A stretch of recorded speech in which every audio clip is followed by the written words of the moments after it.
자, 이번에는 드디어 저희 조금 종목과 관련된 이야기들 좀 구체적으로 여러분들이 궁금해할 만한 우리 문선지 멘토님께서 매주마다 다양한 종목들 소개를 해주시는데 네.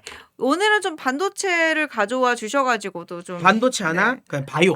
바이오랑 반도체를 이렇게 가져와 주셨는데 지금 얘는 바이오예요. 맞아요. 예. 그렇죠. 이중 항체 플랫폼이다라고 하는 네. ABL 바이오. 사실 ABL 바이오도 관련해가지고 기술 이전과 맞아요. M&A 모멘텀이 좀 있었던 것 같은데 네. 이 지금 그림에 나와 있는 얘네가 뭐예요? 이게 지금 ABL 바이오가 주력으로 하고 있는 이제 기술 플랫폼, 네네. 그러니까 ADC 기술 플랫폼인데요. 네. 뭐 여기는 이제 그랩버디 그 Y라고 하더라고요. 그래서 이제 지금 ABL 바이오가 이런 ADC 기술 중에서 네. 잘하는 게 항체예요. 그러니까 여기 뭐 제가 아니더라도 네. 그 다른 요일에 출연하시는 멘토님들이 분명히 설명하셨을 거예요.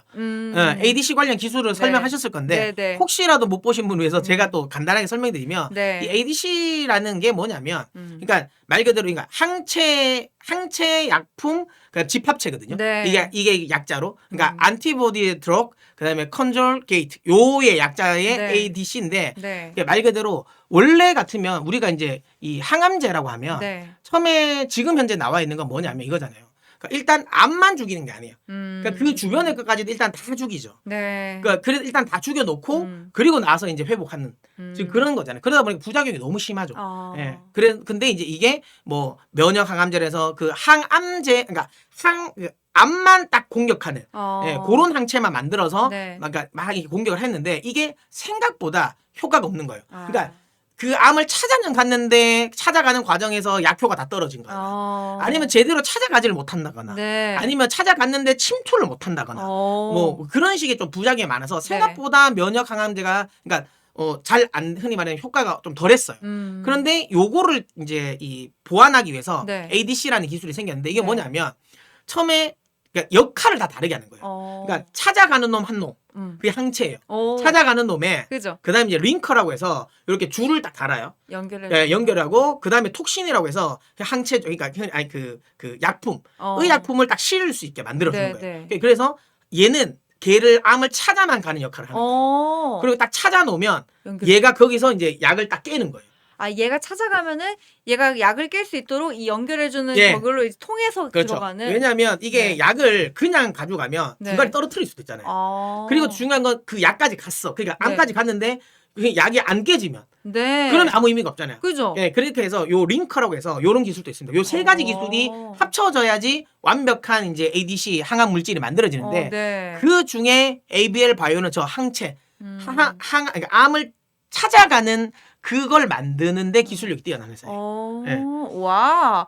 ABL 바이오가 그러니까 사실 저는 그냥 M&A 관련된 모멘텀 아니면 기술 이전 이 얘기만 알고 있었는데 그 기술을 요걸로 이전하는 거예요. 요거를 기술 이전하는 거예요. 뛰어난 기술이었기 때문에 그렇죠. 그런 거고 그러면 이게 글로벌 시장에서도 굉장히 잘 먹히고 있죠. 먹히고 그러니까 있는. 아까 말씀드린 것처럼 그 링커 쪽 있잖아요. 이거 고리를 가지고 끌고 가는 거 링커. 그러니까 그거를 잘하는 회사가 그 리가켄 바이오예요. 그러니까 ADC 이 기술들 중에서도 각각이 잘하는 데가 있거든요. 그래서 저런 항체 관련 쪽을 잘하는 건 ABL 바이오고 거기 링커를 잘하는 건 이제 요런 그 리가켄 바이오예요. 근데 이게 왜 중요하냐면 조금만 하더라도 여러 회사가 각자가 중요한 기술을 가지고 하나의 의약품을 만들 수 있는 거예요. 그러니까 예를 들어 난 항체는 ABL 바이오고 기술이 높으니까. 근데 링커 기술은 그러니까 리가켄 바이오 좋아. 그럼 리가켄 바이오 거의 기술을 이전해서 여기를 만들어 주는 거예요. 톡신은 내가 잘 만들어. 이런 식으로 하니까 ADC는 기술 이전을 하기가 굉장히 용이해요.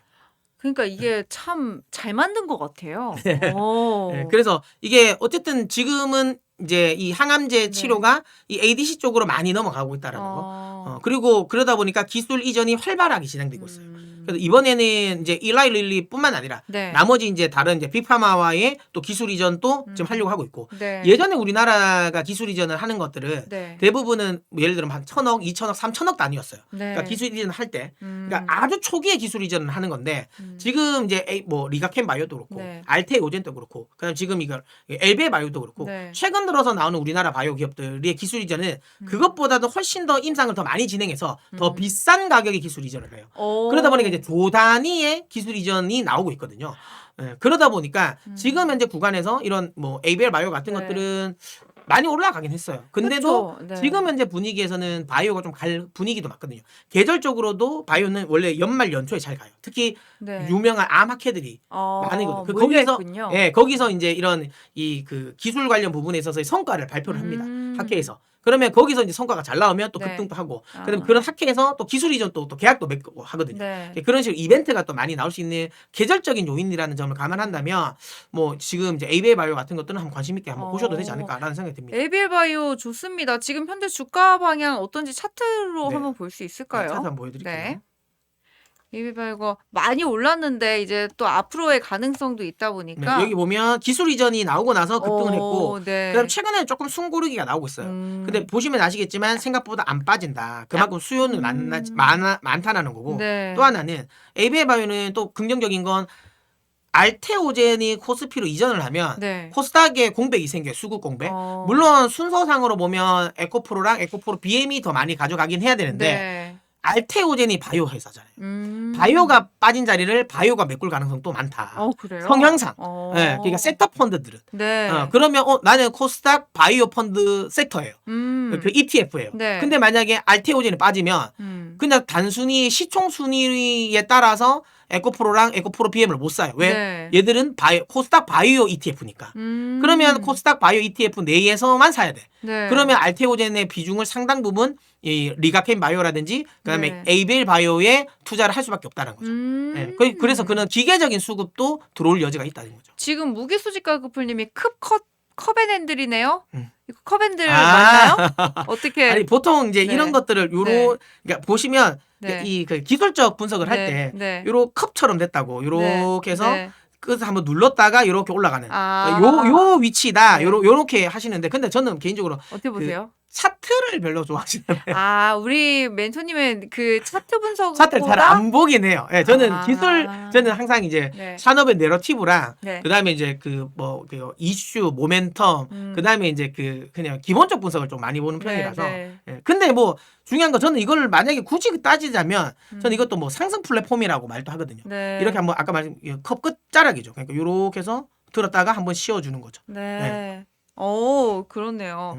자, 어쨌든 우리 성수님 반갑습니다. 채정님 안녕하세요. 아니 확실히 저희가 오늘 주식 얘기만 하니까 굉장히 많은 분들이 지금 문 대표님을 찾고 있고 댓글도 많이 달아주고 계시는데 이 AB 바이오 관련해가지고도 저희가 바이오 관련 섹터에서 얘기는 많이 했지만은 항상 고민이 됐던 지점이 그거거든요. 바이오 그래 이 기업 좋아. 근데 이미 다 반영되면 어쩌지? 이미 다 반영된 거면 어쩌지? 근데 우리 문 대표님께서는 반영이 된 거는 기술 이전은 반영이 됐지만 앞으로의 가능성 추가 기술 이전 가능성이 있다라는 거죠. 충분히 남아 있다라고 해주셨고요. 다음 페이지 보여주세요. 자, 이번에 반도체 얘기입니다. 반도체 업황이 지금 아까 말씀드렸다시피 또 마이크론의 실적 기대 방향이 또 60%의 그 이익률을 얘기해 주셨고 그와 더불어서 오늘 소개해 주실 국내 주식 이름은 ENF 테크놀리지예요. ENF 테크놀리지. 여기 사진 가져오신 이게 ENF 테크놀리지에서 하고 있는 제품들인가요? 맞습니다. 그래서 이제 반도체 특수가스 네. 이제 특수 용액을 납품하는 회사고요. 네. 대부분 이제 그러니까 뭐 방리, 식각 뭐 이런 데에 들어가는 이 특수 용액을 가스를 이제 생산하는 회사고. 네. 그럼 이게 실적이 잘 나오려면 결국은 이런 이 주 고객처가 삼성전자거든요. 네. 그러면 삼성전자가 반도체를 많이 찍어내야 된다라는 거예요. 근데 아시는 것처럼 지금 뭐 거의 그 반도체는 호떡집에 불이 났는 거죠. 그러니까 그만큼 반도체 같은 경우는 지금 많이 찍어내야 된다. 네. 많이 찍어내고 출하량이 늘어날 수 있는 환경. 그러면 당연히 이런 소재 사용량이 늘어날 가능성이 높고 이거 당연히 그러니까 흔히 그만큼 이제 이 실적이 좋아질 가능성이 높다라는 거고. 네. 또 하나는 이제 뭐 디램뿐만 아니라 낸드 뭐 이런 쪽으로도 지금 이제 많이 이제 늘어나고 있고 수요가 늘어나고 있고. 그다음에 이제 파운드리 삼성이 원래 파운드리가 거의 거의 뭐 그러니까 흔히 말하는 좀 이 속도 말로 이제 동네 바보형이었거든요. 그러니까 뭔가 이게 만들어놨는데 너무 안 나왔어요. 표현이 너무 네. 좋다. 네. 이게 착한 형이야 그냥. 착한 형. 그래서 이제 중요한 건 뭐 한다고는 했는데 네. 결과물이 너무 없고 수익 너무 안 만들어졌던 네, 거예요. 네. 못 맞추다 보니까 지금 그러니까 그걸 전부 다 TSMC가 다 독식했던 거예요. 네. 이 좋은 시장에서. 근데 이제 최근 들어서 삼성전자가 그러니까 삼성 파운드리 쪽이 네. 이제 3나노 쪽의 수율이 맞춰지기 시작했고 2나노 2나노 관련 부분의 수율도 어느 정도 지금 기대를 해볼 수 있다. 왜냐하면 그 테슬라가 네. 거기에 큰 계약을 했고 최근에 애플 같은 경우도 삼성전자 쪽에 맡기고 있고 왜냐하면 이게 이럴 수밖에 없는 게 수요는 파운드리 수요는 늘은데 그걸 할 수 네. 있는 게 지금 TSMC밖에 없어요. 아. 그러니까 TSMC는 불오면 그냥 돼요. 근데 계약을 하는데 그래? 근데 이번에 좀 더 올릴게. 좀 더 올릴게. 계속 매년 30% 가격을 계속 올리니까 네. 그러니까 이런 빅테크 기들 입장에서는 안 살 수는 없어. 왜냐하면 안 쓰면 밀리니까. 네. 근데 이제 지금 쓰자니까 이거 너무 가격이 비싼 데가 되는 거예요. 근데 이제 이게 그러다 보니까 야 그러면 삼성 보고 하는 거야. 야 너 조금만 잘해봐. 내가 그러면 내가 너한테 물량 좀 많이 줄게. 물론 메인 물량은 네. TSMC가 다 가져가겠지만 네. 지금은 속된 말로 이렇게 떨어지는 우수리라고 해야 되나요? 네. 그것까지도 지금 TSMC밖에 못해요. 그러니까 지금 이런 건데 이제 그런 식으로 어느 정도 물량 콩고물로 떨어질 수 있는 건 네. 삼성전자가 받아 먹을 수 있다는 거죠. 그래서 지금 파운드리 쪽도 지금은 지금 회복이 됐다라는 거, 수율이 네. 회복됐다는 거고 파운드리가 돌아간다라는 건 그만큼 시가격들이 많이 들어가요. 예. 그러니까 디램 쪽보다는 메모리 쪽보다 비메모리 쪽의 시가격이라든지 네. 그다음에 저런 이제 이 그 방리액이라든지 이런 것들이 소재가 훨씬 더 많이 들어갑니다. 그러니까 그런 관점에서 본다면 이제 파운드리가 회복된다라는 건 또 네. ENF 테크놀로지 쪽에 또 매출이 늘어날 수 있다라는 거고 이런 점들을 감안한다면 지금 구간에서는 관심 있게 보셔야 된다. 이렇게 좀 말씀드립니다. 네. 지금 말씀 주셨던 ENF 테크놀로지는 지금 차트가 어떤지 한번 볼 수 있을까요? 네. 요거는 많은 분들이 조금 차트 보면 좀 편안한 차트라고 느끼실 거예요. 한번 급등 쭉 하다가 최근에 많이 빠졌어요. 이게 AI 버블론으로 인해 가지고 많이 네. 빠졌다가 최근에 이렇게 쌍바닥 만들고 올라오는 네. 모습을 보이고 있죠. 그래서 이거는 확실하게 충분히 가격 조정, 기간 조정 마무리된 상황이라서 이건 부담 없이 들어오실 수 있다. 특히 내년부터 나오는 그러니까 내년부터니까 이제 그 올해 4분기 실적 발표부터겠죠. 네. 그러니까 4분기 실적 발표 때부터 계속 실적에 대해서는 긍정적으로 나올 겁니다. 그래서 그런 것들이 앞으로 실적에 대한 부담도 없고 네. 밸류에이션의 부담 아직까지는 없다. 그다음 차트적으로도 주가가 과열도 아니다. 훌륭한데요? 예, 그래서 굉장히 좀 접근하기가 앞서 말씀드렸던 네. 그러니까 에이벨 바이오보다는 네. 초보 투자자분들이 접근하기는 조금 더 편안한. 굉장히 많이 훌륭하다고 생각을 합니다. 네. 왜냐면 우리 오늘 진짜 약간 우리 멘토님이 작심하시고 반도체를 지금 쥐어 짜가지고 다 설명해 주셨거든요. 진짜 쥐어 짰는데 마침 또 괜찮은 종목이네. 조정도 많이 들어갔고. 네. 여러분 이 종목 괜찮아요. 물론 저희는 투자에 대한 권고라기보다는 참고 자료로서 제공을 드린다는 점 다시 말씀을 드리고요. 근데 우리 멘토님께서 써주신 대본을 보니까 중일 분쟁에 따른 반사이익도 있다라고 하셨어요. 맞죠. 왜냐하면 지금 중국과 일본이 네. 분쟁을 하면서 서로 이제 뭐 히토리오 너한테 안 줄 거야. 그다음에 이제 뭐 그러면 나 너희한테 반도체 그 장비나 소재는 안 줄 거야가 된 거예요. 네. 그럼 중국 입장에서는 아직까지 그 자기가 100% 자립화가 안 됐거든요. 그럼 일본한테 못 받으면 우리나라한테 받아가야 된다. 네. 그러면 이제 ENF 테크놀로지가 이제 여기에 들어가는 이제 뭐 방리액이라든지 그다음에 뭐 시가격 같은 네. 것들은 그다음 세정액들 뭐 이런 것들은 이제 그 수출을 할 수 있는 환경이 만들어진다라는 거죠. 그래서 네. 중일 전쟁 그러니까 분쟁에 대한 수혜도 될 수 있다 이렇게 말씀드립니다. 네. 이런 거 되게 중요합니다. 그러니까 이런 걸 알아야 되는데, 그러니까 확실히 여러분 공부를 해야 돈을 버나 봐요. 그냥 남들 따라가가지고 들어가면 안 되는 것 그렇죠. 같습니다. 저희도 공부 열심히 해야 될 것 같습니다. 근데 내가 혼자 공부하기 힘들다. 펜앤경제를 봐주시면 됩니다. 자, 다음 페이지 보여주세요. 자, 이거는 이제 해외 주식으로 맞습니다. 가는 건데 첫 번째로 소개해 주신 해외 주식 이름이 셀레스티카인데 저는 셀레스티카는 잘 모르는데 보니까 컴플레이트 라이프 사이클 솔루션스라고 해가지고 라이프 사이클이라고 하는데 이게 맞나요? 약간 바이오 같은 느낌이죠. 그렇죠. 네. 바이오 회사는 아니고요. 네. 통신 장비 만드는 회사 아니고요. 우주항공 관련 주식. 우주항공이 아니라 AI입니다. AI? AI 데이터 센터와 관련된 부분이고요. 네네. 이 회사가 이제 가장 잘하는 건 네. EMS라고 해가지고 네. 예를 들어 데이터 센터에 들어가면 뭐 그런 건 있죠. 만약에 이제 뭐 엔비디아 예를 들어 그 구글이나 네. 그다음에 뭐 아마존 이런 애들이 데이터 센터를 만든다고 하면 네. 거기에 들어가는 뭐 서버렉 같은 것들이 부품들을 막 하늘 거 아니에요. 그런 것들을 이제 본인들이 거기서 직접 조립하고 하진 않아요. 그걸 구성해 주는 거예요. 그러니까 전자기 자체를 자기들이 진짜 세팅해 주는 거예요. 고업을 하는 회사고 거기에 부수적으로 통신 장비를 만드는 회사입니다. 네, 그래서 뭐 이 종목 예전에 이제 5G 관련 쪽으로도 많이 좀 뜨는 회사였고 최근 들어서는 데이터 센터가 증설된다라는 거. 그러면 데이터 센터를 구성해 달라고 하는 수요가 늘어나겠죠. 네. 그래서 EMS 수요가 늘어난다라는 거고 또 하나는 데이터 센터 간의 통신도 유지를 해야 돼요. 그러다 보니까 이게 6G 쪽인데 그런 거예요. 6G가 상용화되기는 어려울 거예요. 네. 왜냐하면 이미 5G도 투자 대비해서 효율이 확실히 떨어지는 서비스거든요. 그래서 지금 우리도 지금 뭐 5G를 하지만 제대로 된 5G는 아니지 네, 않습니까? 네. 그 스탠드 언론이 아니라 넌 스탠드 언론인가 그렇기 때문에 우리도 제대로 된 건 아니죠. 그러니까 4.5G 정도니까. 미국 같은 경우가 5G긴 한데 이것도 모든 구간을 또 커버하지는 못해요. 그만큼 이제 이런 흔히 말하는 기지국을 통한 지금 이 속도를 올리는 네, 건 네. 제한적입니다. 네, 왜냐하면 주파수가 높을수록 네. 이런 흔히 벽 같은 데 들어가면 네. 차단이 많이 돼요. 그러니까 4G 같은 경우는 좀 벽도 좀 뚫고 들어올 수 있는데 네. 5G면 그 벽 뚫고 들어오기 어렵단 말이에요. 그러면 기지국을 엄청나게 많이 줘야 돼요. 네. 근데 6G면 네. 그거보다 더 많이 줘야 되는 거예요. 높다고 다 좋은 건 네, 아니군요. 네. 그러다 보니까 이게 이 흔히 말하는 그게 있잖아요. 네. 우리가 그 AM과 FM을 이야기를 할 때 그러니까 고주파는 이 파동이 엄청나게 이게 네, 잘 네. 겹치기 때문에 네. 많이 못 가요. 딱 부딪히는데 탁 부딪히지만 AM 같은 거는 주파수가 낮기 때문에 이렇게 크게 가잖아요. 멀리 가요. 네. 네. 그래서 이제 주파수가 어쨌든 좀 이제 낮아야 이게 멀리 가거든요. 네. 근데 어쨌든 그래서 지금 이제 6G로 넘어가는 것도 상용화는 어려울 거예요. 개인적인 상용화. 근데 중요한 건 데이터 센터와 데이터 센터 간의 통신은 6G로 할 가능성이 높아요. 왜냐하면 거기는 간섭이 없거든요. 그러니까 우리가 많은 분들이 생각하기에 네. 데이터 센터면 그냥 뭐 이게 다시 그냥 케이블로 해가지고 그냥 딴 데로 가는 거 아니냐라고 생각하실 수 있는데 그게 아니에요.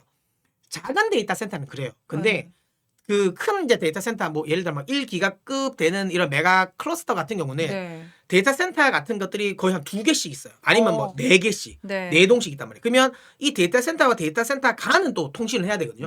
근데 이걸 광 케이블을 까는 것보다는 오히려 6G를 통해서 이걸 통신을 하는 게 훨씬 더 속도가 빠르다는 거죠. 그래서 최근 들어서 데이터 센터와 데이터 센터 간의 통신은 통신 장비가 6G로 할 가능성이 높고 그랬을 때도 또 이 종목은 또 수혜가 됩니다. 그래서 데이터 센터가 많이 지어졌을 때의 수혜주다라고 보시면 되고 제가 앞서도 말씀드렸잖아요. AI와 관련된 부분에 있어서 지금 버블이 어쩌고저쩌고 해서 조정 주고 나서 근데 다시 저는 갈 것 같다. 그럼 다시 갈 때 이 AI 관련 이제 이 섹터들 중에 옥이 돼서 다음 출발하는 버스에도 올라탈 수 있는 종목이 뭘까라고 하면 저는 셀레스티카라고 좀 보고 있고요. 주가를 보셔도 최근에 좀 이렇게 보면 많이 빠진 것 같긴 하지만 이건 역시도 뭐 알파벳만큼 그렇게 많이는 안 빠졌습니다. 급등 후에 흔들리고 그다음에 저는 다시 한번 올라갈 때는 같이 올라갈 수 있는 여지가 있다라고 저는 보고 있어서 셀레스티카도 만약에 이제 해외 주식 하시는 분이라면 AI와 관련돼서 좀 관심이 있으시면 또 관심 있게 보셨으면 좋겠다 이렇게 말씀드리겠습니다. 네, 이 AI 관련해 가지고 셀레스티가 추천을 해주셨고 요즘에 루멘텀도 좀 주목을 받고 맞습니다. 있는 것 근데 이제 같은데. 광 소재 관련 쪽인데 최근에 이제 많이 가긴 하죠. 근데 요거랑은 근데 같은 맥락이긴 해요. 그러니까 지금 코닝, 루멘텀, 그다음에 암페놀 뭐 요런 회사들이 좀 같이 가고 근데 다만 얘는 이제 통신 장비 쪽, 케이블 쪽보다는 이제 통신 장비 쪽이고 얘가 같은 맥락이라고 하면 아리스타 네트워크가 되겠죠. 그쪽이 같은 맥락일 겁니다. 그래서 이 AI 급부상할 때 같이 따라오는 애들이 많은데 그 중에서 이제 옥석을 가린다고 하면은 우리 멘토님께서는 셀레스티카 선택해 주셨고 앞으로도 가능성이 있다라는 거 말씀 주셨습니다. 자 이번에는요 다른 종목인데요. GE 베르노버입니다. 버노버라기도 하기도 G 베르노버라고 하기도 하고 이름이 좀 어렵네요. 베르노버입니다. 베르노버. 베르노바라고 고쳐주세요. 베르노바라고 제가 썼는데. 버노버라고 읽기도 하고요. 베르노버라고 읽기도 하는데 핵심은 이제 그 회사입니다. 그러니까 가스 터빈이랑 CHP Combined Heat and Power 발전기를 만드는 회사로 생각하시면 돼요. 그래서 이거는 단순히 그러니까 가스 터빈과 관련돼서는 글로벌 기술력 넘버 원 회사라고 보시면 되고요. 아 진짜요? 그다음에 원전도 관련해서 이제 이것도 하고 그다음에 풍력 쪽에 풍력 터빈 관련해서도 기술력이 거의 한 5손가락 안에 드는 회사. 그래서 어쨌든 에너지를 만드는 발전소 관련 부분에서는 모든 부분에 들어간다. 원전, 아마존이랑도 데이터 계약을 센터. 많이 뭐 여기는 뭐 글로벌 대부분의 빅테크랑 다 계약을 하고 있습니다. 다 얘를 거치는구나. 그리고 근데 그 중에서도 가장 기술력이 높은 건 가스 터빈입니다. 그러니까 이 가스 터빈이 사실상 이런 그 초대형 가스 터빈을 만들 수 있는 회사가 글로벌적으로 제가 알기로는 3개 회사밖에 안 됐었거든요. 많지 않을 것 같아요. 네. 왜냐면 애초에 그 자체가 어렵고 어려워요. 범위 자체가 크잖아요. 네, 이걸 열에 네. 흔히 말하는 높은 고열을 버티는 것도 어렵고 그다음에 거기서 들어오는 부식에 또 강해야 되거든요. 네. 예, 이거를 하기가 어려운데 그래서 제가 알고 있기로는 이게 만들 수 있었던 게 한 3개 회사밖에 안 됐는데 최근에 이 시장에 뛰어들어서 그러니까 다시 이제 4개의 회사가 됐어요. 그러니까 독자적으로 만들 수 있는 새로운 회사가 생겼어요. 그 회사가 우리나라의 두산 에너빌리티예요.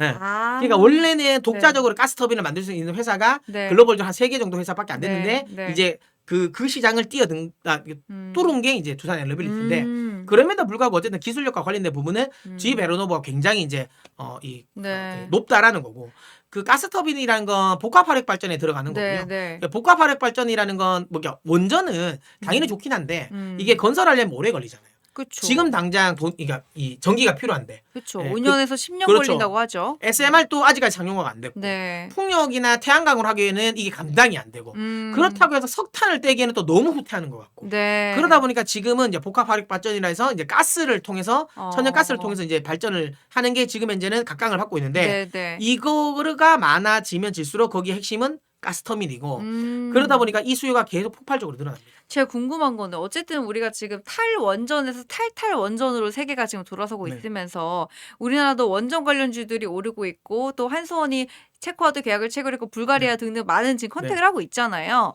그러면은 우리가 원전 관련주는 앞으로도 오를 거고 지금 당장은 원전이 뜰 겁니다라고 하지만은 우리 멘토님께서 그래도 시간이 걸리기 때문에 천연가스를 많이 수요가 많아라고 하셨어요. 그럼 원전이 천연가스를 결국엔 대체를 할 수도 있는 건가요? 그럼 한 나중에 5년 최종적으로는 할 수 있을 것 같긴 한데요. 근데 그 최종적으로 한다라는 거가 제가 보기에는 뭐 흔히 말해 이제는 그러면 원전이 나가면 그러면 이제 복합화력 발전 없어지냐? 그건 아니에요. 그건 아니에요. 네, 그건 아니죠. 그러니까 비중이 나중 되면 이제 원전 쪽이 조금 더 많아질 수 있는라는 거지.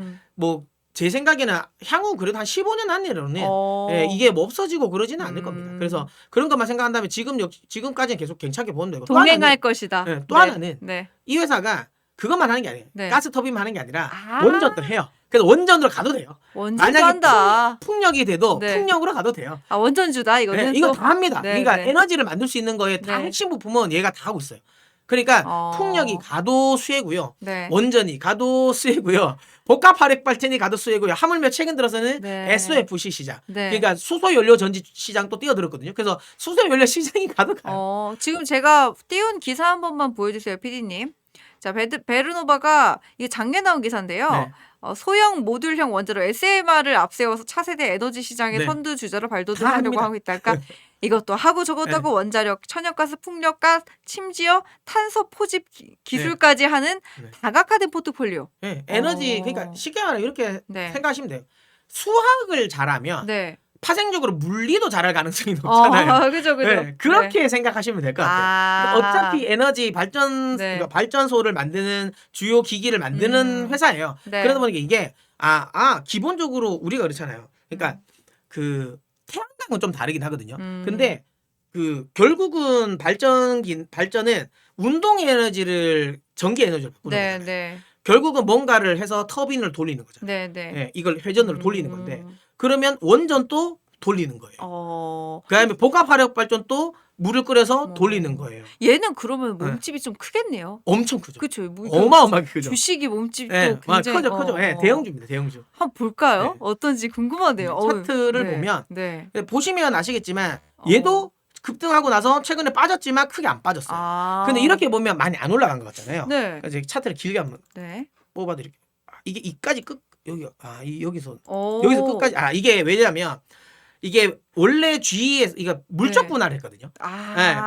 원래 있다가 GE 베르노버로 하나 이제 나오고 그다음에 이제 지금은 GE 에어로스페이스라는 원래는 요걸로 보셔야 되겠다. 그러니까 앞전에는 이게 또 분할을 원래 그러니까 더 원래 훨씬 더 컸었는데 요 에너지 사업뿐만 떼고 왔어요. 그러니까 원래 이만큼 하던 주가가 이만큼까지 올랐는데 이제 아까 말씀드렸죠. 원래 이제 에어로스페이스로 떼면서 얘도 이제 에어로스페이스 쪽에서 잘 간 거고 여기 이 정도에서 이제 물적 분할되고 나서 이만큼 올랐다는 거죠. 그러니까 이게 엄밀히 따지면 2024년 4월이니까 이 앞전까지 보면 이렇게 보셔야 돼요. 2024년 4월까지인가 여기겠죠. 여기. 그러면 원래 주가도 여기였어요. 엄청나네. 여기서부터 이렇게 올라가다가 네. 추가적으로 또 더 이렇게 올라갔다는 거죠. 네, 그래서 그러니까 얘네가 하나만 하는 게 아니라 너무 많이 하다 보니까 진짜 이거 안 되면 저거 하면 되고 저거 안 되면 이거 하면 되는데 네. 제가 궁금한 게요. 그러니까 우리가 모빌리티 사업을 하는 게 결국에는 자동차에서 로봇으로 넘어가는 모멘텀이 쉬운 이유가 결국 만드는 부품이 다 거기서 거기 똑같은 기술이 네. 사용되기 때문이잖아요.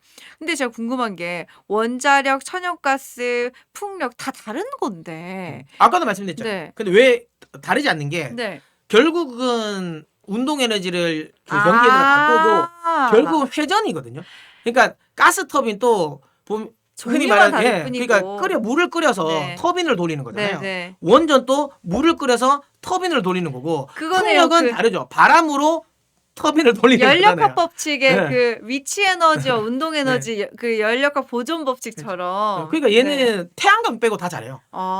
태양광은 또 따로 해야 되니까. 다르니까. 태양광 빼고 다 잘하는 회사입니다. 좋네요. 어우, 진짜 설명이 정말 쏙쏙 박히고 좋습니다. 우리 무지개님, 문장군님 늦었어요. 이제 오시면 어떡해요?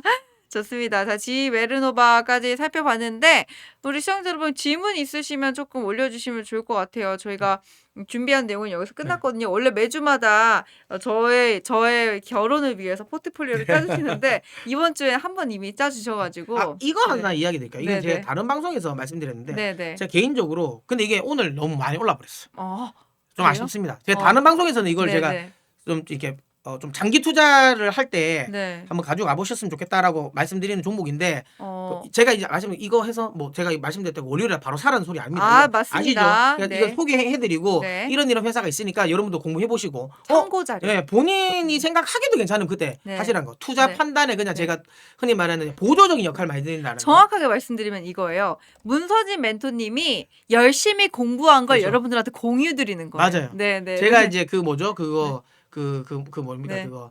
그거 갑자기 감사합니다. 이거 뭐죠? 이거 요약 노트. 맞아. 학교 다닐 때 제가 요약 노트를 제가 여러분들 드리는 거예요. 근데 그 요약 노트를 하는 학생이 좀 잘한다. 이 정도. 네. 자, 하나 시스템인데요. 네. 이게 지금 오늘 많이 올랐어요. 오늘 10%나 올라가고 있어요. 10% 와. 올랐는데 저는 이제 이런 말씀드릴게요. 이게 지금까지는 이렇게 많이 올랐는 건 방산으로 많이 올랐어요. 방산으로 많이 올랐는데 저는 그런 생각해요. 하나 시스템이 향후 10년 후의 먹거리를 만약 생각하면 10년 후까지도 아닙니다. 그건 10년 후까지 가려나? 향후 하나 시스템이 먹거리는 저는 우주 항공 쪽으로 열릴 거라 보거든요. 하나 시스템이 뭐가 강점이냐면 뭐 인공위성 관련 부분 이런 쪽 다 있는데 결국은 우주에서 통신을 하는 거 뭘로 통신하냐면 이게 주파수가 아니에요. 우주에서는 주파수로 하는 게 아니라 레이저 링크라고 레이저로 이걸 통신을 합니다. 그러니까 위성과 위성 간의 통신을 레이저로 하거든요. 그 재밌으셔서 공부하시는 거죠? 맞아요. 모르는 게 없어. 어쨌든 맞아요. 하다 보면 재밌어요. 그래서 또 파고들고 하는데 제가 좀 공부하는 걸 좋아합니다. 그래서 레이저 링크를 통해서 레이저로 이거를 통신을 해요. 그런데 우리가 생각하면 나중에 보면 이게 위성이 굉장히 많이 띄어질 거라는 건 우리는 알 수 있잖아요. 그러면 그 위성들이 그만큼 많은 걸 다 뭘로 통신할까? 레이저 링크. 근데 이게 가장 기술력이 높은 애가 스타링크예요. 그러니까 스페이스X. 근데 우리나라에서 이걸 제일 잘하는 애가 하나 시스템이에요. 그리고 이게 조금 더 먼 미래로 가면 우리가 지금 우주 데이터 센터를 이야기하잖아요. 지구에 있지 말고 우주에 가서 에너지원도 근데 저는 개인적으로 조금 이제 과학을 좀 하시는 분은 하나가 이제 딱 걸리는 것 중에 하나는 있어요. 뭐냐면 우주 데이터 센터가 좋은 이유는 지상에는 예를 들어 태양광을 하더라도 가시광선 때문에 그러니까 먼지나 이런 것 때문에 이게 흔히 말하는 100% 효율이 안 나와요. 태양에서 쏘는 그 에너지를 다 못 받는단 말이에요. 근데 우주는 그게 없기 때문에 대기권이 없기 때문에 그 태양에서 가져오는 에너지를 우리가 100% 다 활용할 수 있다. 그리고 냉각도 잘 안 되긴 하는데 하나가 단점이 뭐냐면 이게 우리는 자전을 하잖아요. 그러면 어느 순간인가 흔히 말하는 그 어두운 밤이 있잖아요. 밤을 본단 말이에요. 그러면 이게 밤을 보기 위해서는 그러면 어떻게 되겠어요? 그러면 밤이 되면 안 되잖아요. 그럼 효율이 떨어지잖아. 그러면 밤을 안 보려면 정지위성이 돼야 되거든요. 그러면 그 한쪽으로 다 정지위성이 다 만들 수 있을까? 그것도 안 된단 말이에요. 그러면 궤도를 틀어야 돼요. 지구 이 공정 그러니까 이 자전 궤도를 틀어야 되는데 그거를 이렇게 흔히 말하는 우주 밖으로 빠지지 않게 그러니까 이 흔히 말하는 이게 너무 과학식 안 되는 거거든요. 그러니까 네. 그러니까 이 그 지구의 중력을 네. 벗어나지 않는 과정에서 궤도를 이렇게 돌릴 수 있을까? 이게 조금 문제긴 해요. 그거는 뭐 과학자 분들이 해결해 주시겠죠. 그렇죠. 그러니까 이런 세부적인 문제를 저희가 다 알 수는 없지만 저번에 하나 시스템 얘기 한번 해주시긴 했던 것 같거든요. 네. 방송 말미에 스페이스X와 연관성. 근데 그 정도만 얘기했는데 이번에는 이 하나 스페이스가 가지고 있는 어떠한 그 과학적인 한계까지. 이건 하나 시스템의 한계는 네네. 아니고요. 어쨌든 네네. 그렇게 나중에는 뭐 그래 하겠지만 중요한 건 최종적으로 뭐가 됐던 간에 우주 데이터 센터가 생겨도 우주 데이터 센터와 데이터 센터 간의 통신, 그다음에 데이터 센터와 그럼 지상 간의 통신은 다 레이저로 해야 된다는 거죠. 일반 주파수로는 안 돼요. 너무 거리가 멀기 때문에. 그리고 그렇게 되면 속도도 떨어져요. 그래서 아까도 말씀드린 것처럼 그러면 레이저로 해야 되는데 그 레이저 기술은 우리나라에서 하나 시스템이 가장 잘합니다. 그러면 우리가 장기적으로 볼 때 그럼 이런 거 있잖아요. 마냥 그러면 그게 그 시장이 개화될 때까지 기다릴 수는 없어요. 그러면 먹거리가 없으면 안 되잖아요. 근데 하나 시스템은 지금 방산으로 먹거리가 있어요. 그렇죠. 굶어 죽지 않아요. 원래 방산 모멘텀만 하더라도 괜찮은데 거기에 이제 나중에 이제 우주 항공 관련 부분도 핵심 모멘텀이 붙는다라는 거죠. 그러면 좀 장기적으로 볼 때는 한번 관심 있게 보셔도 되지 않을까라는 생각으로 제가 요즘에 좀 장기 투자를 할 때 한번 관심 있게 보시라고 좀 많이 이야기 드리는 종목입니다. 그렇죠. 우리나라 기업이기도 하고 또 어쨌든 우주 항공 섹터가 계속 향후 클 텐데 이런 부분들 잘 봐주시고 이거 저번 방송에서도 무서지 멘토님이 얘기해 주셨는데 오늘 시간이 나셔서 더 구체적으로 말씀해 주셨어요. 저 질문 하나가 들어왔어요. 블룸에너지 그리고 나이키 봐달라. 블룸에는 110달러, 나이키는 67에 정찰병 보냈습니다. 저는 블룸에너지 계속 말씀드리지만 엄청 좋아하는 종목이고, 좋아하시는 그다음에 그 SOFC 시장, 수소연료 전지 시장은 무조건 될 수밖에 없어요. 그러니까 데이터 센터에 그러니까 예전에는 보조 전력원이었는데 지금은 메인 전력원으로. 물론 대형 데이터 센터는 안 될 건데 도심지에 들어가 있는 데이터 센터에서는 주력 전력원으로 사용할 가능성이 높다. 그래서 이 시장은 굉장히 커지고 중요한 건 GE 베로노보도 이 시장에 뛰어들었거든요. 그래서 이제 이게 뭐 경쟁 과대가 되는 거 아니냐고 해서 지금 이제 블룸에너지가 좀 빠지긴 했는데 아닙니다. 이건 다르게 생각해요. 그만큼 GE 베로노보가 뛰어들 정도로 시장이 커진다라는 거예요. 이게 먹거리가 없을 것 같으면 GE 베로노보 같은 애들이 안 뛰어들겠죠. 근데 이 시장이 커진다라는 거니까. 그리고 선점 효과라는 게 있잖아요. 그래서 블룸에너지 긍정적으로 보고 나이키는 만약에 이제 나이키는 대표적으로 경기 민감주예요. 그러니까 소비가 회복될 때. 근데 내년에 미국이 어쨌든 그 중간 선거를 앞두고 있기 때문에 그리고 금리 인하 기조에서 거기에 이제 이 확장적 재정 정책을 쓸 거거든요. 그런 것들을 생각한다면 트럼프 대통령 같은 경우는 이번에 이제 그 관세 관련 대법원 판결만 마무리되면 관세로 벌어들인 걸 또 이제 흔히 말 관세 쿠폰을 지금 국민들의 뿌릴 가능성이 높거든요. 그렇죠. 그런 것들이 나오면 확실하게 미국은 소비가 살아날 가능성이 높고 그렇게 되면 이제 이런 나이키 같은 종목들은 좋은데 나이키는 솔직히 좀 아쉽죠. 뭐다? 되게 올드스쿨이에요. 요즘 나이키 잘 안 입잖아요. 제가 이거 대안으로 말씀드렸던 거 하나가 있는데. 저번에 아베크롬비 맞아요. 맞습니다. 다시 떠오른다면서. 맞아요.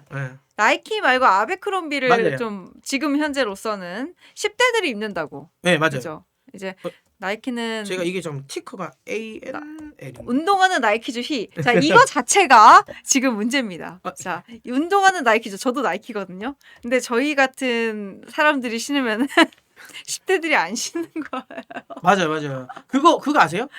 호카가 호카라는 게 옛날에는 그 뭐죠? 10대들이 다 신었거든요. 근데 그게 잘 나가니까 요즘에 영포티들이 많이 신었어요. 그러니까 10대들이 이게 이제 또 아저씨 냄새 난다고 잘 안 신어가지고 우리가 신으면 안 신어. 그게 좀 있긴 했어요. 운동화는 나이키죠. 자, 연령을 알 수 있는 운동화는 나이키다. 맞습니다. 근데 여기서 이제 ANF 제가 티커를 갑자기 까먹었어요. 그렇죠. 제가 그때 소개시켜드린 게 이거거든요. 에버크롬비. 보시면 차트가 그때 소개시킨 요 언저리였을 것 같아요. 많이 올랐네요. 이런 것처럼. 그러니까 그 아베크롬비 아까 말씀드린 것처럼 나이키 한번 봐볼게요. 제가 나이키 하나도 안 봐가지고 나이키 주가 어떻게 됐는지 모르겠어요. 그렇죠. 나이키 저도 옛날에 샀었는데 한번. 보세요. 여러분 이게 그냥 단순히 생각하면 안 된다니까요. 그러니까 사람들이 패션을 알아야 돼요. 운동화는 나이키죠 하면 안 돼요. 그러니까 똑같은 경기 민감주고 소비주잖아요. 똑같은 의류고. 근데 보면 이게 나이키 차트고 이게 에버크롬비 차트입니다. 차트가 다르잖아요. 그러니까 이렇게 트렌드를 알고 사셔야 돼요. 그러니까 내 조카가 뭘 입는지를 여러분 잘 보세요. 진짜 중요합니다. 맞아. 내 조카가 뭘 입고 만약에 자식이 있으시다면 내 아들 딸이 학교에서 아빠 이거 엄마 이거 입는데 나 이거 사줘. 맞아. 이거를 봐야 됩니다, 여러분. 그리고 차트랑 같이. 이거 소비재가 좀 어려운 것 같습니다. 정말 확실히 어려운 것 같습니다.